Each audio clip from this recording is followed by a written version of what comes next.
이 이화영 이 당시 평화 부지사가 북한과 함께 대북 사업, 쌍방울과 함께 대북 사업을 적극적으로 추진하고 유치하려고 했었던 내용 중에는 그 관계 사업을 통한 히토류 이 사업도 마찬가지였고요. 또 한 가지 눈에 띄는 게 냉면집 유명하죠. 북한의 옥류관, 이 평양냉면 옥류관을 이 남한에 유치하는 사업을 또 추진하기도 했었습니다. 당시에 이화영 사장의 모습을 잠시 보시죠.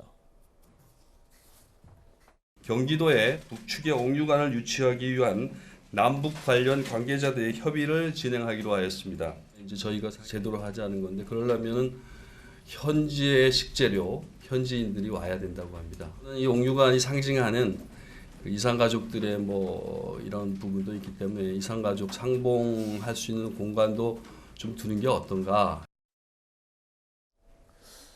저희 채널의 이 단독 보도 내용이었는데요. 이 옥류관을 경기도에 이 직영점으로 유치하는 이 사업을 추진하다가 아마 이 경기도 내의 직원 한 분이 이거는 좀 현실적으로 사업이 불가능하다라고 의견을 냈는데 이분이 그 자리에서 밀려났습니다. 다른 사람으로 바뀌었어요.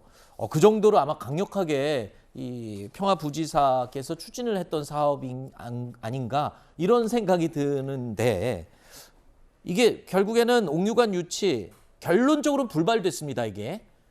그런데 이 유치 사업이 정부의 허가 없이 굉장히 독자적으로 북한과 막 서류도 주고받고 뭐 이렇다면서요? 그렇죠. 그 다음에 그 경기도 차원에서 안 되니까 아태 협의라고 하죠. 그 대북 사업 그 추진을 같이 경기도와 했었던 민간 단체와 또 같이 이걸 추진했었다 이런 얘기인데 방금 최진봉 교수께서 이화영 부지사가 독자적으로 개인적으로 뭐 한 일이다 이렇게 말씀하셨는데 이 담당 국장이 이 사업 안 된다고 해서 인사조치 당한 걸 보면은 인사조치를 부지사가 하겠어요? 지사가 하죠.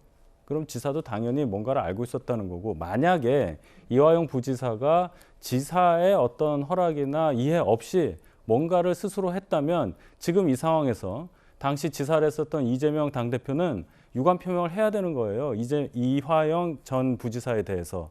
내 허락 없이 이런 일을 했었고 나는 무관하다는 입장 표명을 해야 됩니다. 지금 하지 않고 있고 게다가 이 쌍방울이라는 회사가 그냥 다른 회사가 아니고 이재명 당대표의 변호사비를 대납했다고 의혹을 받고 있는 바로 그 회사입니다.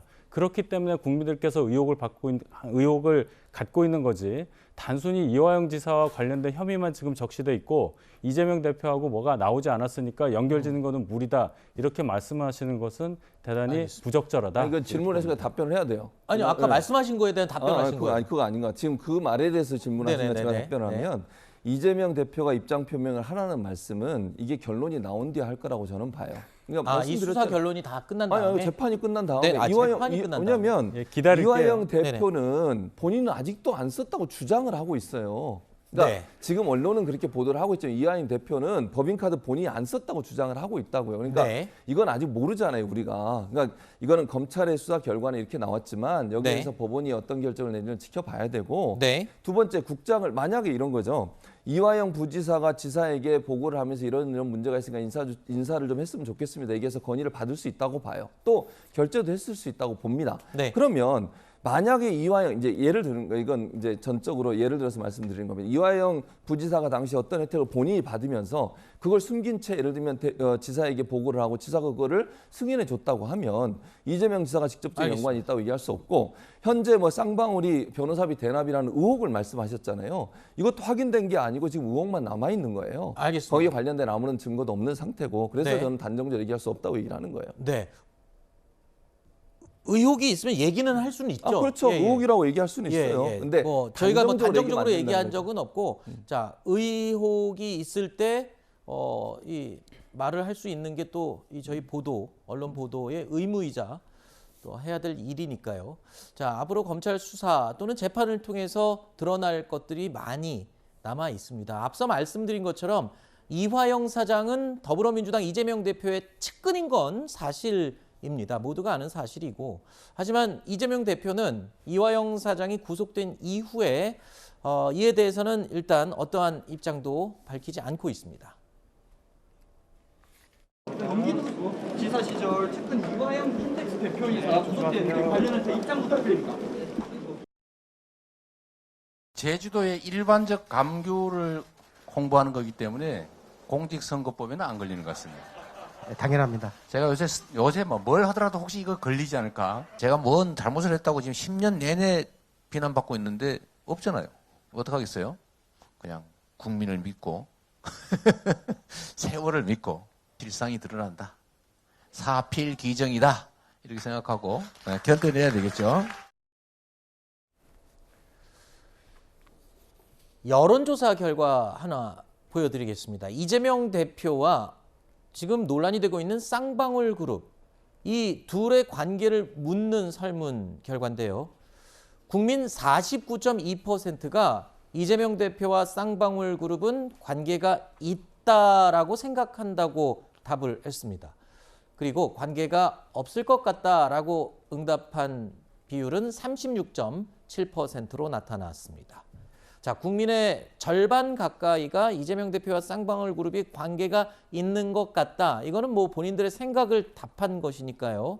일종의 여론과 분위기라고 할 수 있습니다. 이 대표가 침묵만 유지할 건 아니지 않을까. 이에 대해서는 조금 얘기를 해줄 수 있지 않을까라는 생각도 들어요. 그래요. 그래서 제가 아까 말씀드린 게 이 정도까지 됐다면은 물론 뭐 확정 판결 안 나왔으니까 단정적으로 얘기할 수 없다. 이해합니다.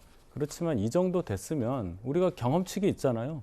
검찰에서 어느 정도 이 정도 수사가 진행되고 언론 보도가 이렇게 되면 결과가 어떤지. 그러면 본인과 관련된 다른 사람도 아니고 본인이 지사 시절에 부지사로 임명했던 사람에 대한 얘기니까 본인이 결백하고 본인과의 연관성을 부인하고자 한다면 입장 표명이 확실하게 있어야 되는 그런 시점이 아닌가 저는 그렇게 추정합니다. 이런 얘기들을 우리가 좀 이렇게 명확지 않은 것 같고 자꾸 겉핥기식으로 얘기할 게 아니라 구체적으로 얘기할 수 있으려면 한 12월 정도 되면 좀 가능할까요? 어떻게 보세요? 지금 그러니까 매일 같은 얘기를 반복하는 느낌이어서 제가 여쭤보는 거예요. 그러니까 본인은 그러니까 이재명 대표는 아까 그 제주도에서 한 말도 같은 맥락이에요. 본인은 아무런 연관성이 없다고 계속 얘기를 하고 있는 상황이에요. 그러니까 그건 분명히 밝혔고 이화영 지금 전 부지사에 대한 행동에 대해서 지사로서 당시의 책임에 대한 부분에 대해서는 알겠습니다. 나중에 입장을 밝힐 겁니다. 알겠습니다.